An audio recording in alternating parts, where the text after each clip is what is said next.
Now today we're trying to start something that can profoundly change children's relationship with food, I think. I'm extremely grateful for your interest and support in this report, Averting a Recipe for Disaster. I always like a quote, and one of my favourite people is Robert Kennedy, and he said in the 60s, "Some men see things as they are and ask why, and I dream things that never were and ask why not." And it's a statement that really resonated with me today, seeing the video and setting out the large number of statistics and as it relates to children's health. Because I think there's some, and probably many, who will see these facts and ask why. And it's a proper question to ask, because they'll ask how on earth in the 21st century in Britain can 1 in 4 children only have one hot meal today in the middle of winter. And they'll wonder why we find it acceptable as a society for a third of our 11-year-olds to be obese or overweight. And they might find the statistics in the video sort of incredulous, embarrassing, guilt-inducing. Others may find them simply wrong, but I'm afraid they're not.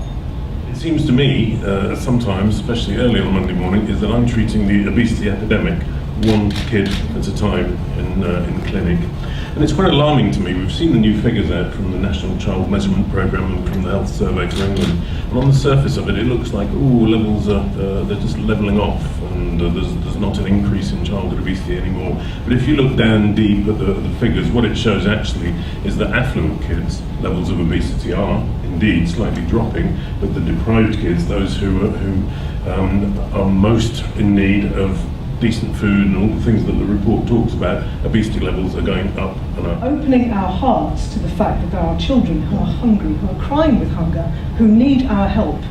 And the recommendations that Paul's going to go on to talk about are excellent, because they get to the crux of the matter. You know, the need to improve parent education, the need to have food enthusiasts in school, the need to remedy the fact that we as a country have taken our eye off the ball when it comes to children, food and nutrition.